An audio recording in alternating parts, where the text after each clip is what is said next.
Hi everybody, it's Tom from Vehicle Visionary. Today we're going to use this 2022 Chevrolet Silverado LT to show you how to use the power tailgate.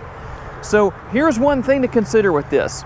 On this particular trim level, the LT, it's only power down. You have to manually put it back up. But if you go with LTZ or above LTZ, high country, that's going to allow you to put the tailgate back up with the remote or with any of the features I'm going to show you, but just not here. So let's start with the remote. As you can see right there in the bottom right-hand corner is the button to open the power tailgate. So all you have to do is push it twice and hold it on the second push. So we're going to do it like that.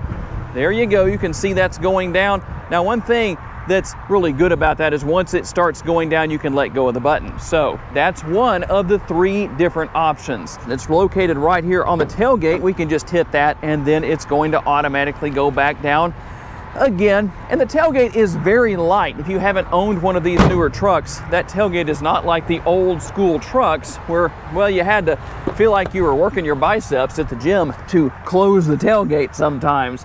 And last but not least, you do have another button. It's right down here on the center of the dashboard up here. And again, you're just going to push that and the tailgate is going to go back down. Now, if this were a higher trim level, you could also hold that down just one time. I know I pushed it twice. You could just hold that down and it would bring it back up. There actually will be an audible beep back there that will let you know that it's about to close, so you can kind of get out of the way if you're back there. Same thing with the remote.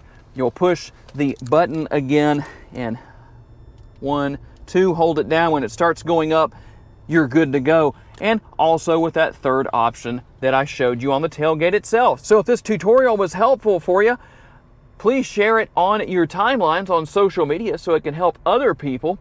And I appreciate all of you for taking the time to watch and giving me the opportunity to give you a vision for your next vehicle. If you enjoyed this video, make sure to check out another of the videos that's on the screen right now, and I will see you there.